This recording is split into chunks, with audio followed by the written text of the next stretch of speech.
Hi everyone, I'm Senis. Hope you guys are doing good. ഇന്നെൻ്റെ കൂടെ എൻ്റെ ജിമ്മിലെ മെമ്പറായി ചൈത്രയാണ് കൂടെയുള്ളത്. And we are going to talk about Chaitra's fitness transformation. Hi Chaitra. Hi, Senis. Along with Chaitra, we also have a trainer Abbas who has been training her. Hi Abbas. Hi. So Chaitra, few days back we had a celebration. It was about your transformation. When you kicked off, you were 43 kg and you wanted to reach 50 and we did that, right? So what inspired you to start your workout? Actually അങ്ങനെ എന്റെ സ്വന്തം decision ആയിരുന്നില്ല ജിമ്മിൽ വരണം, workout ഒരു routine ആക്കണം എന്നുള്ളത് തന്നെ. എന്താ പറയാ, ജിമ്മിൽ വരാൻ തന്നെ ഭയങ്കര പേടിയുള്ള മടിയുള്ള ഒരാളായിരുന്നു ഞാൻ. പക്ഷെ ഹെൽത്ത് ഇഷ്യൂസ് അത്രയും ഉണ്ടായിരുന്നില്ലേ, ഹാൻഡ് വെയിറ്റ് ഇഷ്യൂസ് ഒക്കെ ഒരുപാട് ഉണ്ടായിരുന്നു. സോ എന്റെ ബ്രദേഴ്സ് അവർ ഓൾറെഡി ഇവിടെ വർക്കൗട്ട് ചെയ്യുന്നുണ്ടായിരുന്നു. സോ അവരാണ് എന്നെ അടുത്ത് പറഞ്ഞത്, അവരുടെ ഒരു ഇഷ്ടമായിരുന്നു. അവരാണ് എനിക്ക് പറഞ്ഞത് ഇങ്ങനെ ഒരു ജിമ്മുണ്ട്, ഇവിടെ വരണം വർക്കൗട്ട് ചെയ്യുന്നത്. സോ അവരത് എനിക്ക് തോന്നുന്നു ജൂലൈ ഒക്കെ ആയപ്പോൾ ജോയിൻ ചെയ്തു. പക്ഷെ ഞാൻ വരുന്നത് അഗെയിൻ ലേറ്റ് ആയി പോയി. ഓഗസ്റ്റ് എൻഡ് ആയിട്ടാണ് വരുന്നത്. But then continue. So your cousins pushed you and you joined. How has your experience been from day one? Initially it was really tough. It was really difficult. എനിക്ക് first day എനിക്ക് ഇപ്പോൾ ഓർമ്മയില്ല. I was completely new. ഞാൻ ഇങ്ങനത്തെ അറ്റ്മോസ്ഫിയറിൽ വന്ന് workout ചെയ്യാൻ first ടൈമാണ്. So I was new, I was uncertain, I didn't know what to expect. അതുകൊണ്ട് തന്നെ ഈ ഹെൽത്ത് ഇഷ്യൂസ് ഉള്ളതുകൊണ്ട് തന്നെ അതിന്റെ ഇഷ്യൂസ് നന്നായിട്ടുണ്ടായിരുന്നു. ലൈക്ക് ബേസിക് ലൈക്ക് വാമപ്പ് പോലും കംപ്ലീറ്റ് ചെയ്യാൻ പറ്റുന്നുണ്ടായിരുന്നില്ല. അപ്പോഴേക്കും ക്ഷീണമാവുക, ഭയങ്കര ഫെറ്റിഗ് ആവുക, ടയേർഡ് ആവുക, ഷുഗർ കുറയുക, ബ്രീതിങ് ആവുക, പെയിന്റ് ചെയ്യാനൊക്കെ ഭയങ്കര കോമൺ ആയിരുന്നു.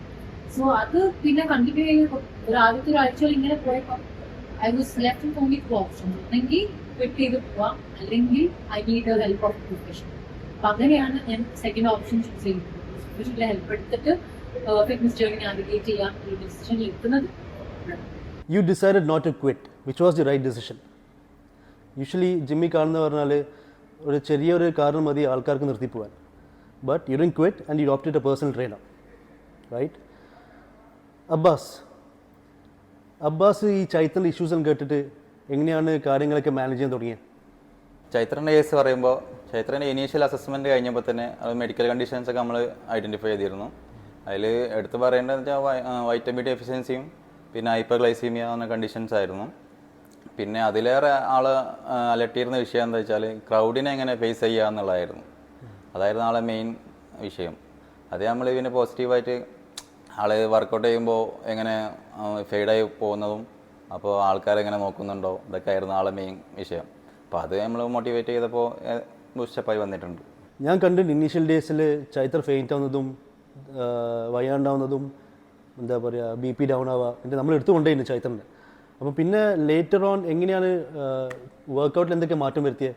Actually first 1 week around 1 week warm up session തന്നെ കംപ്ലീറ്റ് ചെയ്യാൻ കഴിഞ്ഞില്ലായിരുന്നു. ആളതിന് മുന്നേ തന്നെ ഫെയ്ഡ് ബ്ലാക്ക് ഔട്ടായി പോകുമായിരുന്നു. മെയിൻ റീസൺ എന്താ വെച്ചാൽ ഷുഗർ ലോ ആയിരുന്നു.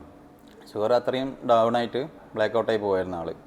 ഇത് നമ്മൾ മേക്കപ്പ് ചെയ്ത് എങ്ങനെയാ വെച്ചാൽ എപ്പോഴും ഷുഗർ ക്യാരി ചെയ്യായിരുന്നു, അതായത് ഗ്ലൂക്കോസ് പൗഡർ ക്യാരി ചെയ്തുകൊണ്ട് മേക്കപ്പ് ചെയ്ത് പോയായിരുന്നു. അതായിരുന്നു ഫസ്റ്റ് കണ്ടീഷൻ. അബ്ബാസ് ഇപ്പോൾ ഒരു ഇഷ്യൂ വന്നു, ക്രൗഡ് ഇഷ്യൂ. അതെന്താണ് ക്രൗഡ് ഇഷ്യൂ? ആക്ച്വലി ആളുടെ മുമ്പിൽ നിന്ന് ആൾക്കാരുടെ മുമ്പിൽ നിന്ന് വർക്ക്ഔട്ട് ചെയ്യാനുള്ള ഒരു പേടിയായിരുന്നു. ഭയങ്കര ആങ്സൈറ്റി ആയിരുന്നു. കാരണം അത് ആദ്യമായിട്ട് ജിമ്മിൽ വരുന്ന ആളുകൾക്ക് ചിലപ്പം റിലേറ്റ് ചെയ്യാൻ പറ്റുമായിരിക്കും ഞാൻ പറയുന്നതിനോട്. കാരണം ഇത്രയും ആളുകളുടെ മുമ്പിൽ നിന്ന് ചെയ്യുമ്പോൾ ഒന്നാമത് ചെയ്തു പോകുന്ന ആളുകളാണ്, ചെയ്യാൻ പറ്റുന്ന ആളുകളാണെങ്കിൽ വിഷയമില്ല. നമുക്ക് ചെയ്യാനും പറ്റുന്നില്ല, നമ്മൾ പെയിന്റ് ചെയ്ത് വീഴുകയും ചെയ്യുന്നു. അപ്പൊ ചുറ്റുള്ളവരൊക്കെ നോക്കുന്നുണ്ടോ, അവർ ശ്രദ്ധിക്കുന്നുണ്ടോ, അവരെന്താ നമ്മളെ പറ്റി വിചാരിക്കുക, അതൊക്കെയായിരുന്നു ആദ്യത്തെ പ്രശ്നം. അപ്പൊ നമുക്ക് പൊതുവേ ഒരു ക്രൗഡ് ഇവിടെ ഇല്ല, നമുക്ക് വളരെ കംഫർട്ടബിൾ ആയിട്ടുള്ള ക്രൗഡാ. പക്ഷെ എന്റെ വർക്ക്ഔട്ട് ടൈം ഫ്രം 7 to 8. അപ്പം അത് കുറച്ച് പീക്ക് ആവുന്ന സമയമാണ്. അപ്പം അധികം ക്രൗഡില്ല, ഒരു 1-2 ആള് ചിലപ്പം എക്സ്ട്രാ വന്നാൽ തന്നെ ഞാൻ അബ്ബടുത്ത് ചോദിക്കും, ഇപ്പൊ എന്തൊരു തിരക്കാണ്, നമുക്ക് സമയം മാറ്റാൻ പറ്റുമോ, സ്ലോട്ട് മാറ്റാൻ പറ്റുമോ. അത്രയും ടെൻഷനായിരുന്നു ആളുടെ മുമ്പിൽ വർക്ക്ഔട്ട് ചെയ്യാൻ. സോ ലേറ്റർ ഓൺ പിന്നെ അബ്ബ പതുക്കെ ഇരുത്തി പറഞ്ഞു തരും, നമുക്ക് വേണ്ടിയിട്ടാ ചെയ്യുന്നത്, do it for your self. വേറെ ആളിൽ എന്താ ചെയ്യുന്നത്, ബാക്കി ഈ മറ്റുള്ളവരെ നോക്കുന്നതിന് പകരം സ്വന്തം ചെയ്യണ വർക്ക്ഔട്ടിൽ കുറച്ചുകൂടി ഫോക്കസ് ചെയ്യൂ, പോസ്ചർ നോക്കൂ, ഫോം കറക്റ്റ് ആണോ നോക്കൂ. അങ്ങനെ അതിൽ ഫുൾ ഇൻവോൾവ് ആയി കഴിഞ്ഞാൽ ബാക്കി നമ്മൾ അത്ര ശ്രദ്ധിക്കില്ല. അബ്ബയ്ക്കായിരുന്നു ആ ഒരു ഡ്യൂട്ടി, മനസ്സിലാക്കി തരാന്നുള്ളത് അബ്ബയുടെ ഡ്യൂട്ടി ആയിരുന്നു. ഇനീഷ്യലി 1 വീക്ക് വാസ് ഡിഫിക്കൽട്ട് ചൈത്രക്ക്. ഞാനും കണ്ടിട്ടുണ്ടായിരുന്നു ആദ്യത്തെ 2-3 ദിവസം ചൈത്ര ഫെയിൻറ്റ് ആവുന്നതും അവിടെ ആകെ വയ്യാണ്ട് കിടക്കുന്നതും. ചൈത്ര നമ്മൾ എടുത്തു പോയിട്ടുണ്ട്, റൈറ്റ്? ഒരിക്കലും വയ്യാണ്ട് നമ്മൾ എടുത്തു പോയിട്ടുണ്ട്. അപ്പോൾ ഇനീഷ്യലി 1 വീക്ക് ടഫായിരുന്നു ചൈത്രക്ക്. ഒരാഴ്ചന് ശേഷം ആഫ്റ്റർ 1 വീക്ക് പിന്നെ എങ്ങനെയായിരുന്നു ഒരു റെസ്പോൺസ്? എന്തൊക്കെയാണ് ആ ഒരു വർക്കൗട്ടിൻ്റെ ഷെഡ്യൂൾസ് എന്തെങ്കിലും മാറ്റിയോ? അതിന് എങ്ങനെയാണ് ചൈത്ര റെസ്പോണ്ട് ചെയ്തത്? ആക്ച്വലി ഇനീഷ്യൽ അസസ്മെന്റ് കഴിഞ്ഞപ്പോൾ തന്നെ നമ്മൾ ആ കണ്ടീഷൻസ് ഒക്കെ ഐഡന്റിഫൈ ചെയ്തിരുന്നു. പിന്നെ മെയിനായിട്ട് ഈറ്റിംഗ് ഡിസോർഡർ ആയിരുന്നു ഒരു അലട്ടിയിരുന്നു. ആ ഫുഡ് കഴിക്കില്ല. ഫുഡ് തീരെ കഴിക്കുന്നില്ലായിരുന്നു. അതായത് കഴിച്ചാൽ തന്നെ അപ്പം തന്നെ റിട്ടേൺ ആവുന്ന ഒരു കണ്ടീഷനിലായിരുന്നു. വൈറ്റമിൻ ഡി ഡെഫിഷ്യൻസീസ് ആയിരുന്നു വേറൊരു പ്രശ്നം. വൈറ്റമിൻ ഡി എല്ലാം ഞങ്ങൾ നോക്കിയപ്പം വളരെ ലോ ആയിരുന്നു. 12-13 ആയിരുന്നു കിടന്നുകൊണ്ടിരുന്നത്. അസസ്മെന്റിൽ തന്നെ ബേസിക് ബ്ലഡ് വർക്ക് എല്ലാം എടുത്തിരുന്നു. അപ്പൊ അതിൽ വൈറ്റമിൻ ഡെഫിഷ്യൻസി ഡി ആയിരുന്നു 9, അറൌണ്ട് 9. 9 സംതിങ്, അത്രയും കുറവായിരുന്നു. അപ്പൊ അതിന്റെ വെച്ചാൽ പെട്ടെന്ന് ക്രാമ്പ് വരുമായിരുന്നു എല്ലാ പൊസിഷനിലും. ഏതൊരു വർക്കൗട്ട് ചെയ്യുമ്പോൾ അപ്പൊ തന്നെ ക്യാച്ച് ആവും ക്രാമ്പ് വന്ന്. അതിൽ പിന്നെ ആള് എക്സ്ട്രാ എന്താ പറയാ സെൻസിറ്റീവ് ആവും. ചെറിയൊരു പെയിന് മതി ഭയങ്കരമായിട്ട് തോന്നും. ഫേസിലാവും മനസ്സിലാവും അപ്പൊ തന്നെ ഔട്ടായി എന്നുള്ളത്. അതായിരുന്നു ആ ഒരു റീസൺ തന്നെ ആള് ബ്ലാക്ക് ഔട്ട് ആയി പോകും. പിന്നെ ആള് ഫേസ് ചെയ്തിരുന്ന മെയിൻ ഒരു ഇഷ്യൂ എന്താ വെച്ചാൽ ആള് അണ്ടർ വെയിറ്റ് ആയതുകൊണ്ട് ജിമ്മിൽ നിന്നല്ല ഔട്ട്സൈഡ് ആണെങ്കിലും ഫാമിലി തന്നെ ഒരു അത്രയും ഒരു മെന്റലി ഇമോഷണലി കണക്റ്റഡ് ആയിരുന്നു. ആ ഒരു ഔട്ട്സൈഡ് അവിടെ പോകുമ്പോഴും ആ ഒരു പോയിന്റ് എല്ലാവരും നോട്ട് ചെയ്യുന്നതിനുള്ള ആൾ ഇമോഷണലി ഡൗൺ ആയിരുന്നു. അപ്പോൾ നമ്മൾ ഫുഡിനെ അവർ അങ്ങനെ ടേക്കപ്പ് ചെയ്തപ്പോൾ തന്നെ അതൊരു ബാലൻസ് ചെയ്ത് പോയിട്ടുണ്ട് ഓവറോൾ. അപ്പോൾ പിന്നെ ആൾ പോസിറ്റീവ്ലി റെസ്പോൺസ് ചെയ്ത് തുടങ്ങി. അപ്പോൾ പിന്നെ ബേസിക് നമ്മൾ വർക്കൗട്ട് പ്രോഗ്രസ് ചെയ്തപ്പോൾ തന്നെ ഒരു അറൗണ്ട് 6 to 8 വീക്ക് തന്നെ ഒരു ഡീസൻറ്റ് വെയിറ്റ് നമുക്ക് ഗെയിൻ ചെയ്യാൻ പറ്റിയിട്ടുണ്ട്. വളരെ സ്ലോ ആയിട്ടായിരുന്നു, വളരെ ഒരു സസ്റ്റൈനബിൾ പേസിലായിരുന്നു ഞങ്ങൾ പോയിക്കൊണ്ടിരുന്നത്. കാരണം ആദ്യത്തെ ഒരു 1 മന്ത് എനിക്ക് തോന്നുന്നു 1 hourൽ തീരേണ്ട ഒരു 7 to 8 സെഷൻ ഞങ്ങൾ കംപ്ലീറ്റ് ചെയ്തുകൊണ്ടിരുന്നത് 8:45, 9. അതുവരെ അത്രയും എക്സ്ട്രാ സമയം എടുത്ത് പതുക്കെ, കാരണം ഗ്രാജുവൽ ആയിട്ടായിരുന്നു ആ ഒരു ഭയങ്കര ഡിഫിക്കൽട്ടി ആയിരുന്നു. വളരെ പേഷ്യന്റ് ആയിട്ട് അബ്ബ നിന്ന് വളരെ നമ്മൾ ഒരു പറ്റുന്ന ഒരു രീതിയിൽ ഞങ്ങളത് പോയിട്ടുള്ളൂ. പെട്ടെന്ന് ഒരു സഡൻ ആയിട്ടൊരു ഡ്രാസ്റ്റിക് ട്രാൻസ്ഫോർമേഷൻ ഒരിക്കലും ട്രൈ ചെയ്തിട്ടില്ല നമ്മൾ. പിന്നെ ആളൊരു കൺസേൺ ആയിരുന്നു എങ്ങനെയും വെയിറ്റ് എങ്ങനെയും കൂടിയാ പോരാ, അത് കറക്റ്റ് ആ ഒരു ഫാറ്റ് പെർസെൻറ്റേജ് കൺട്രോൾ ചെയ്തിട്ട് നല്ലൊരു സ്ട്രക്ചർ തന്നെ ബിൽഡ് ചെയ്യണം എന്നുള്ളത് അതായിരുന്നു പിന്നെ അടുത്ത ടാസ്ക്. അപ്പോൾ ആ ഒരു പ്രോഗ്രസ് അതിനനുസരിച്ചുള്ള നമ്മൾ പ്രോഗ്രാം അഡ്ജസ്റ്റ് ചെയ്തിരുന്നു. കാരണം it's not just about weight, അത് ഹെൽത്തും കോൺഫിഡൻസും മൈൻഡ് സെറ്റ് അതായിരുന്നു ഞാൻ ചെയ്തിട്ട് കാര്യമില്ല. അപ്പം എല്ലാം കൂടി ഒരു ഓവറോൾ ആയിരുന്നു ഞാൻ നോക്കിയത്. ഓക്കെ, അപ്പോൾ ഇതൊക്കെ നിങ്ങൾ രണ്ടുപേരും ആസ് എ ട്രെയിനർ അബ്ബാസും ആസ് എ ക്ലൈൻറ്റ് ലൈക്ക് ചൈത്രയും ഈ ഇഷ്യൂസും ഡിഫിക്കൽട്ടീസൊക്കെ ഓവർകം ചെയ്തു, റൈറ്റ്? യു സ്റ്റാർട്ടഡ് അഡാപ്റ്റ് ചെയ്യാൻ തുടങ്ങി, വർക്കൗട്ട് റൂട്ടീനിലേക്ക് അഡാപ്റ്റ് ചെയ്യാൻ തുടങ്ങി. ഒരു 3 months 4 months കഴിഞ്ഞപ്പം I think on the third month 4th month വേറൊരു ചെറിയൊരു കണ്ടീഷൻ വന്നു, റൈറ്റ്? അതിൽ ഒരു ഓൾമോസ്റ്റ് 10 days വർക്കൗട്ട് നിർത്തി വെക്കേണ്ടി വന്നു. What is that? ആക്ച്വലി വർക്കൗട്ടിനിടയിൽ ഒരു പെയിൻ വന്നപ്പോഴാണ് ഞാൻ ഫസ്റ്റ് ടൈം അത് നോട്ടീസ് ചെയ്യുന്നത്. അപ്പം എൻ്റെ ഇവിടുത്തെ ക്ലാവിക്കൽ ബോണ് ചെറുതായിട്ടൊന്ന് എലിവേറ്റ് ചെയ്ത് നിൽക്കുന്ന പോലെ ഫീൽ ചെയ്യാൻ തുടങ്ങി.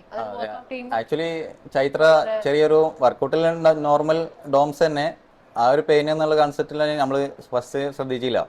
അതായത് ചെറിയ സെൻസിറ്റീവ് ആണ് ആള്. അപ്പൊ ചെറിയൊരു പെയിൻ തന്നെ ഭയങ്കര ഹൈലൈറ്റ് ചെയ്ത് പറയാറുണ്ട്. പിന്നെ ഇത് ക്ലാവിക്കൽ ബോൺ ഇങ്ങനെ പ്രൊജക്ട് ചെയ്ത് ഇങ്ങനെ വരുന്ന പോലെ ഫീൽ ചെയ്തപ്പോഴാണ് ഞാൻ നോട്ടീസ് ചെയ്ത് പിന്നെ ഡോക്ടറെ കാണാനുള്ള സജഷൻ പറഞ്ഞത്. കാരണം ഷ്രഗ് ചെയ്യുന്ന സമയത്ത് വളരെ കൃത്യമായിട്ട് ഇതിങ്ങനെ ബൾജ് ചെയ്ത് വരുന്ന പോലെ തന്നെ ഫീൽ ചെയ്യാൻ തുടങ്ങി. അപ്പോഴാണ് ഇപ്പോഴും ഞാൻ അങ്ങനെ അത്രയ്ക്ക് വിചാരിച്ചില്ല, ഞാൻ സീരിയസ് ആക്കിയില്ല. പക്ഷെ കോച്ചിന് വളരെ നിർബന്ധമായിരുന്നു ഡോക്ടറെ കാണിക്കാൻ. പുഷ് ചെയ്താണ് ഡോക്ടറെ കാണിച്ചു. അങ്ങനെ MRI CT ഒക്കെ എടുത്തതിന് ശേഷമാണ് അത് ഇങ്ങനെ ഒരു കണ്ടീഷനാണെന്നുള്ള മനസ്സിലായി. അതായത് നമ്മൾ ജോയിൻസ് ഒക്കെ ഹൈപ്പർ മൊബൈലായിട്ട് ഹൈപ്പർ എക്സ്റ്റെൻഡ് ആയി പോവാം. ജോയിൻസിന്റെ പരിധിയിലപ്പുറം അത് എക്സ്റ്റെൻഡ് ചെയ്യാനുള്ള ഒരു ടെൻഡൻസി. അപ്പൊ അതുകൊണ്ടുള്ള ഇഷ്യൂ എന്താന്ന് വെച്ചാൽ ഇഞ്ചുറിയുടെ ചാൻസ് കൂടുന്നുള്ളതാണ്. അപ്പൊ നമ്മൾ അത് ശ്രദ്ധിക്കണം എന്നുള്ളത് മാത്രമാണ്. കണ്ടീഷൻ എന്താ വെച്ചാൽ നമ്മൾ മേക്കപ്പ് ചെയ്യുക എങ്ങനെ വെച്ചാൽ ആ ഒരു മസിൽസ് സ്ട്രെങ്തൻ ചെയ്യാന്നുള്ള ഒരു ഓപ്ഷനേ ഉള്ളൂ. വേറെ വഴികളൊന്നും ഇല്ല എന്നാണ് ഡോക്ടർ പറഞ്ഞു. അപ്പം that was A set back അല്ലേ? കാരണം ആ ഒരു ഇനീഷ്യൽ ഫേസിൽ നിന്ന് ആ ഡിഫിക്കൽട്ടീസ് ഒക്കെ ഓവർകം ചെയ്തു, ടാക്കിൾ ചെയ്തു, ഒരു റെഗുലർ റൂട്ടീനിലെത്തിയപ്പോഴാണ് 3rd month ഈ ഒരു സെറ്റ് ബാക്ക് വന്നു. And almost 2 weeks workout miss ചെയ്യേണ്ടിയിരുന്നു. സോ വീണ്ടും തോന്നിയോ ക്വിറ്റ് ചെയ്യണോ, അല്ലെങ്കിൽ ഫാമിലിയിൽ എങ്ങനെയെങ്കിലും ചൈത്ര ഇനി വേണ്ട നിങ്ങൾ എന്തെങ്കിലും അങ്ങനെ വന്നിട്ടുണ്ടായിരുന്നോ? എല്ലാ കാര്യങ്ങളും ഒരുവിധം ട്രാക്കിലായി വന്നപ്പോഴാണ് ലിഗമെന്റ് ലാക്സിറ്റി വന്നിട്ട് വീണ്ടും ഒരു ബ്രേക്ക് വരുന്നത്. അപ്പം ഇനീഷ്യലി ഞാൻ ഭയങ്കര അപ്സെറ്റ് ആയിരുന്നു, ഭയങ്കര ഡിസപ്പോയിന്റഡ് ആയിരുന്നു. കാരണം ഇനി ചെയ്യാൻ പറ്റുമോ, ചെയ്യുന്നത് റെഡി ആവുമോ ഇല്ലയോ. അപ്പം റെസ്റ്റ് എടുക്കണം ഒരു 10 days, കാരണം ഇത്രയും എലിവേഷൻ വന്നതുകൊണ്ട് റെസ്റ്റ് എടുത്തോളൂ എന്നുള്ളതായിരുന്നു പറഞ്ഞുകൊണ്ടിരുന്നത്. റെസ്റ്റ് ചെയ്യും, കാരണം ഒരിക്കലും ജിമ്മിൽ പോകണ്ട, വർക്കൗട്ട് ചെയ്യേണ്ടെന്നൊന്നും ഡോക്ടർ പറഞ്ഞിട്ടുണ്ടായിരുന്നില്ല. ചെയ്യണം, പക്ഷെ സൂക്ഷിച്ച് ചെയ്യണം, ശ്രദ്ധിക്കണം, നല്ല പ്രൊഫഷണലിന്റെ ഹെൽപ്പോടെ ചെയ്യണം എന്നേ പറഞ്ഞിട്ടുണ്ടായിരുന്നുള്ളൂ. സോ ടാസ്ക് അപ്പം അബ്ബയ്ക്കായിരുന്നു. അതായത് ഈ ഒരു കണ്ടീഷൻ വെച്ചിട്ട് തിരിച്ചു വരുമ്പോഴേക്കും അതിനനുസരിച്ച് വർക്ക്ഔട്ട്സ് ഒക്കെ ടൈലർ ചെയ്ത് തരിക എന്നുള്ളത് അബ്ബയ്ക്കായിരുന്നു. അതിൽ എടുത്തു പറയേണ്ട ഒരു കാര്യം എന്ന് വെച്ചാൽ ഒരു ഫാമിലി പാരൻസിൻ്റെ ഒരു സപ്പോർട്ടായിരുന്നു. അത് എടുത്ത് പറയേണ്ട കേസാണ്. അത് ആ ഒരു സംഭവം എന്താണെന്നുള്ള കറക്റ്റ് ഐഡൻറ്റിഫൈ ചെയ്ത് ഈ ജിമ്മിൽ നിന്ന് പറ്റിയ ഇഞ്ചുറി അല്ലാതൊരു ബൈ ബർത്ത് ഉള്ള ഒരു കണ്ടീഷൻ ആണെന്നുള്ളത് ഐഡൻറ്റിഫൈ ചെയ്തുകൊണ്ട് അവർ ആ ഒരു പുഷിലാണ്. അത് നമ്മൾ അപ്രീഷിയേറ്റ് ചെയ്യേണ്ട കാര്യമാണ്. യാ, അമ്മ വന്ന് സംസാരിച്ചു. അപ്പം അമ്മയ്ക്ക് അറിയായിരുന്നു ഇവിടുത്തെ ഒരു ഇഞ്ചുറി അല്ല എന്നുള്ളതായിരുന്നു ആദ്യം നമുക്ക് അറിയേണ്ടത്. വർക്ക്ഔട്ട് ചെയ്ത് വന്നതാണോ, കാരണം എന്തെങ്കിലും ജിമ്മിൽ വന്നിട്ട് എന്തെങ്കിലും ഒരു പെയിൻ വന്നാലോ അല്ലെങ്കിൽ എന്തെങ്കിലും ഒരു ഇഞ്ചുറി വരുമ്പം യൂഷ്വലി ബ്ലെയിം പോകുന്നത് ജിമ്മിനും ട്രെയിനർക്കുമാണ്. Especially when you have a trainer, പിന്നെ ട്രെയിനറുടെ തലയിൽ നമുക്ക് എന്തോ ഇട്ട് കൊടുക്കാമല്ലോ. അപ്പം അങ്ങനെയല്ല എന്നായിരുന്നു എനിക്ക് ആദ്യം അറിയേണ്ടിയിരുന്നത്. ഇത് ഇഞ്ചുറി കാരണം വന്നതാണോ എന്തെങ്കിലും കാരണം I was very much sure that ഞങ്ങളൊരു ലിമിറ്റിനപ്പുറത്തേക്ക് അബ്ബ എന്നെ പുഷ് ചെയ്തിട്ടില്ല എന്നുള്ളത്. So we are going in A very sustainable pace. അപ്പം അതുകൊണ്ട് അതെല്ലാം അറിഞ്ഞപ്പോഴായിരുന്നു സമാധാനം. അപ്പം ഈ ലിഗമെന്റ് ലാക്സിറ്റി അതൊക്കെ ഐഡന്റിഫൈ ചെയ്തു. ചൈത്ര ഓൾമോസ്റ്റ് 2 വീക്സോളം ലീവായി. പിന്നെ തിരിച്ചു വന്നതിന് ശേഷം എങ്ങനെയാണ് വർക്ക്ഔട്ട് ചേഞ്ച് വരുത്തിയത്? ഇതിൻ്റെ ഈ ഒരു കണ്ടീഷൻ കാരണം കുറച്ച് ചേഞ്ച് വരുത്താൻ പറഞ്ഞു ഡോക്ടേഴ്സൊക്കെ. അപ്പം പിന്നെ എന്താണ് മാറ്റം വരുത്തിയത് വർക്കൗട്ടിൽ? നമ്മളെ സെക്കൻഡ് സെക്ഷൻ നമ്മൾ സ്റ്റാർട്ട് ചെയ്യുന്നത് ഈ ലിഗമെന്റ് ലാക്സിറ്റി നമ്മൾ ഷോൾഡറിലാണ് നമ്മൾ ഐഡന്റിഫൈ ചെയ്ത്. അതായത് ക്ലാവിക്കൽ ബോണിലായിരുന്നു. അപ്പോൾ ഒരു 3-4 മൂവ്മെന്റ്സ് നമ്മൾ റെസ്ട്രിക്റ്റ് ചെയ്യേണ്ടി വന്നു. അതായത് ഓവർ ഹെഡ് പ്രസ് മൂവ്മെന്റ്സ് ഒന്നും ചെയ്യാൻ പറ്റില്ലായിരുന്നു. അതായത് അപ്പോൾ ലോഡ് ആ ബോണിൽ മസിൽ കൂടുതൽ ലോഡ് വരാത്ത രീതിയിൽ പ്രോഗ്രാം ചെയ്യേണ്ടി വന്നു. ബാക്ക് ടു ബാൻഡിലേക്ക് വരേണ്ട കണ്ടീഷനിൽ വരെ എത്തിയിട്ടുണ്ടായിരുന്നു. ഏറ്റവും വിഷമം കാരണം ഞാൻ ഡെഡ് ലിഫ്റ്റ് 54 ഒക്കെ ചെയ്തോണ്ടിരുന്നത്. അപ്പൊ അത് ഒറ്റയടിക്ക് അത് ചെയ്യേണ്ട, അതായത് ചെയ്യേണ്ടെന്നല്ല, അത് ഫ്രീ ബാറിൽ എത്തി ലാസ്റ്റ്. ബേസിക് ഫ്രീ ബാറിൽ സ്റ്റാർട്ട് ചെയ്യേണ്ട കണ്ടീഷനിലെത്തി. അത് ഭയങ്കര പിന്നെ അതേ വഴിയുള്ളൂ. ആ മസിൽസ് നമ്മൾ എങ്ങനെ സ്ട്രെങ്തൻ ചെയ്യാന്നുള്ളതാണ് പിന്നെയുള്ള ഓപ്ഷൻ. അപ്പോൾ പിന്നെ അങ്ങനെ സ്റ്റാർട്ട് ചെയ്തു. ഇതൊരു പ്രോസസ്സാണ്, and it's A slow process. അങ്ങനെ ഒറ്റയടിക്കാവുന്ന സംഭവമല്ല. അപ്പോൾ അതിൻ്റെ ഇടയിൽ സെറ്റ് ബാക്സ് ഒക്കെ വരാം. എല്ലാം ഒരേ രീതിയിൽ തന്നെ പോകണമെന്നില്ല. And finally you achieve your milestone. Like ചൈത്രൻ്റെ ആഗ്രഹം ചൈത്ര 50 ആവണമായിരുന്നു. 50 എത്തിയപ്പോൾ ഹൗ ഡിഡ് യു ഫീൽ?